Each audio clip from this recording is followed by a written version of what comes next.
Husky আর husky দুজন খুব কাছের বন্ধু ছিল। তারা একই স্কুলে একই ক্লাসে পড়ত। দুজনের এতটাই বন্ধুত্ব, তারা একজন আরেকজনকে না দেখে থাকতে পারত না। এমনকি তারা একই রকমের জামা প্যান্ট পরত।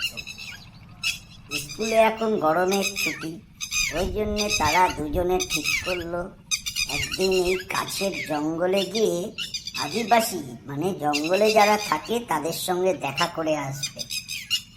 পরের দিন ওরা জঙ্গলে যাওয়ার জন্য তৈরি হয়ে গেল। কে তাড়াতাড়ি চল, দেরি হয়ে গেল, আবার রাত্রে তো বাড়ি ফিরতে হবে। হ্যাঁ রে, তাড়াতাড়ি চল, সত্যি সত্যি তো।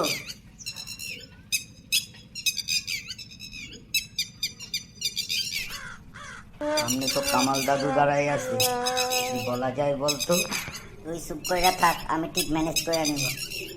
কি ব্যাপার দাদু ভাই, তোমরা এই সাত সকালে কোথায় চললে? না না, মানে মানে হচ্ছে আমার শরীরটা খুব খারাপ কি না, ওই জন্যে আমরা মর্নিং ওয়াকে বেরিয়েছি। আহা, ঠিক কই আছো দাদু ভাই, সকালে সকালে হাঁটা চলা করলে শরীর মন দুটোই ভালো থাকে।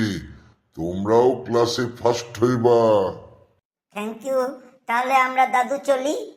হ্যাঁ হ্যাঁ, সাবধানে যাও, রাস্তায় যা কুকুরের উৎপাত, খুব সাবধানে যেও কিন্তু। ঠিক আছে ঠিক আছে, ধন্যবাদ দাদু, আমরা চললাম। সত্যি তোর বুদ্ধি আছে বটে, কেমন ম্যানেজ করলি? একটু তাড়াতাড়ি চল, জঙ্গলের এই রাস্তা দুটো ক্রস করলেই আমরা আদিবাসীদের পায়ে যাব।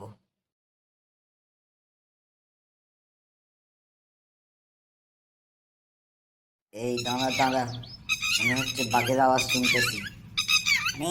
এত ভয় পাইলা হইবে, কোনো চাপ লস না। তার থেকে বরং একটু এখানে জিরাইনি, একটু বৈশানি, হাঁটতে হাঁটতে পা ব্যথা হয়ে গেছে। ঠিক আছে, একটু বসে নি, তারপর আবার হাঁটা যাবে। এই ঘসকে সেই গানটা কর না, জঙ্গলে মঙ্গল হবে না, মঙ্গলে জঙ্গল হবে না। আরে ওই দেখ, ওইদিকে দুজন আবার কি আসতেছে রে? আরে তোরা কারা রে? এই জঙ্গলের মধ্যে বসে আছিস, তোদের কি কোনো ভয় ডর নাই? না মানে আঙ্কেল, না না, আমরা আমরা মেরেছে তো, তুই তো তোতলা হয়ে গেলি, কিছু বল বাঁচারে। আমরা আমরা কি করছিস পরিষ্কার করে বল, তোরা জেল থেকে পালিয়ে আসিস নি তো? আঙ্কেল, আমরা স্কুলের স্টুডেন্ট, আমরা জঙ্গল দেখতে বেরিয়েছি, আজকে ছুটি কি না, ওই জন্যে। এখানে অনেক জন্তু জানোয়ার আছে, তোরা এখানে বসে থাকবি না। তোরা যেটা করতে এসছিস সেটা করে চলে যা তাড়াতাড়ি। ঠিক আছে আঙ্কেল, আমরা চলে যাইতেছি। চল পালাই। আরে আমাদের তো মিশন কমপ্লিট হলো না, আদিবাসীদের সঙ্গে দেখা করতে হবে, তাড়াতাড়ি চল। আরে বন্ধু, আর আদিবাসীদের সঙ্গে দেখা করতে হবে না, মিশন ফিশন নেটা মার, তাড়াতাড়ি ঘরে চ, বাঘের পেটে যাওয়ার থেকে। দাঁড়া দাঁড়া ফসকে, অত ভয় পাইলে হবে? চল আরেকটু এগিয়ে যাই। ওই যে এই জঙ্গলটার পরেই মনে হয় আদিবাসীদের গ্রামটা আছে। দেখ, এইবার কিন্তু আমি তোর পিছনে থাকবো, তুই যা করার করবি।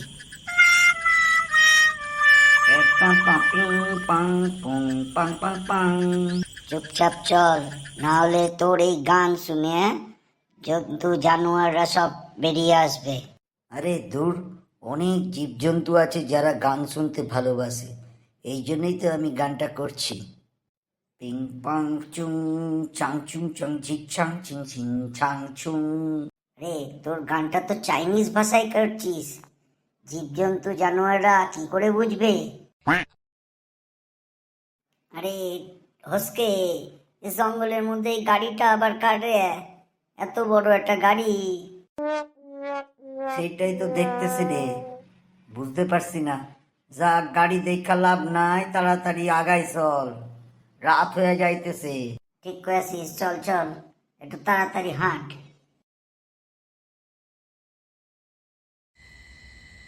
আওয়াজ শুনতেছিস? মনে হচ্ছে আমরা প্রায় পৌঁছে গেছি। আরে বাস, দেখ কত সুন্দর একটা ঘর এই জঙ্গলের মধ্যে। আজকে রাতটা আমরা এখানেই কাটিয়ে নিই। হ্যাঁ, তারপর বাড়ি গিয়ে একটাও মাটিতে পড়বে না, সব পিঠেই পড়বে। কুকুর ডাকতেছে, চল চল, তুই যখন কইতেছিস ঘরের মধ্যে ঢুইকা যায়। এত সুন্দর ঘর, আবার এত সুন্দর বসার জায়গা, আমি তো বুঝতে পারছি না আমাদের কাছে আবার ভাড়া চেয়ে বসবে না তো হোটেলে? তুই সারা জীবন বুদ্ধই থাকবি। ইতিহাসে পড়িস নাই, রাজারা, বড় বড় জমিদাররা সব ভয়ে পালিয়ে গেছে জঙ্গলে বাড়িঘর ছেড়ে, সেই বাড়িঘরের মধ্যে এটা একটা। চল ভেতরে চল, গিয়ে একটু শুয়ে আনি, একটু ঘুমিয়ে নিলে শরীর ফ্রেশ হয়ে যাবে। তারপর আমরা আবার জঙ্গলের দিকে হাঁটা চলা শুরু করব। আরে বাস, একটু দেখি মশারিও লাগানো আছে। যাক বাবা, আমার কিন্তু খুব ভয় এই ডেঙ্গু আর ম্যালেরিয়া থেকে। আমি কিন্তু মশারি লাগাই শোব। তুই শুইলে শ, আমি বাইরে গিয়ে বসলাম। শোন, মশারি লাগাতে যাস না, বাঘ যদি তাড়া করে মশারি খুললা পালাতে দেরি হইবে, বুঝলি? হ্যাঁ, কথাটা মন্দ বলিস নাই।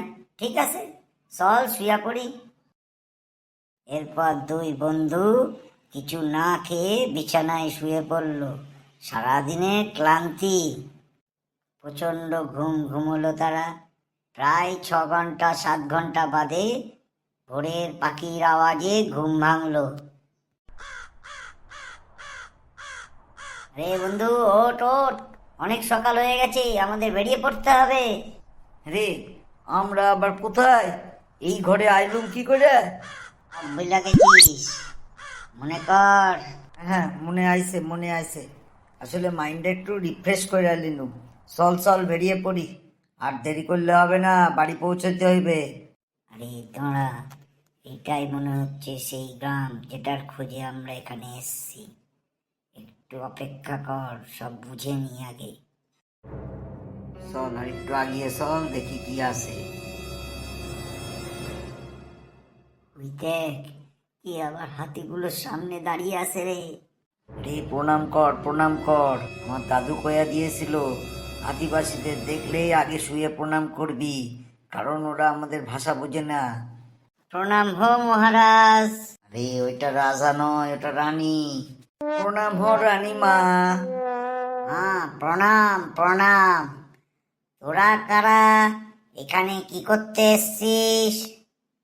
আরে বাস, এ তো বাংলা বলে দেখছি, আমাদের মতনই বাঙালি। চল দাঁড়াই পড়ে সাহস কইরা কথাগুলো বইলা দি। রানীমা, আমরা আপনার দর্শনে আইছি। আমরা শুনেছিলাম আপনার দর্শন হইলে আমাদের পড়াশোনা খুব ভালোভাবে হবে, সবকিছু মনে থাকবে। তা বলুন রানীমা, আমাকে কি করতে হবে? প্রতিদিন সকালে উঠে মন দিয়ে পড়াশোনা করবি, রাত্রে তাড়াতাড়ি ঘুমিয়ে পড়বি, ভালো ভালো শাক সবজি ফল মূল খাবি, দেখবি তোদের ভালো ভালো রেজাল্ট হচ্ছে। আরে ফসকে, তুই কিছু বুঝতে পারলি? আমার তো মনেই থাকবে না, তুই একটু শুনে নে। ঠিক আছে রানীমা, তাই হইবে। আমরা তাহলে চলি। হ্যাঁ ঠিক আছে বাবা, তোমরা তাড়াতাড়ি যাও। বাড়িতে মা বাবারা চিন্তা করছে, মা বাবারে না বইলা কোনোদিন আসবে না। এরপর দুই বন্ধু বাড়ি ফিরে গেল। রানীমা যেভাবে বলেছিলেন সেইভাবেই ওরা পড়াশোনা শুরু করলো। পরের বছর পরীক্ষায় দুজনেই ফার্স্ট হলো এবং পরের ক্লাসে খুব ভালোভাবে তারা চলে গেল।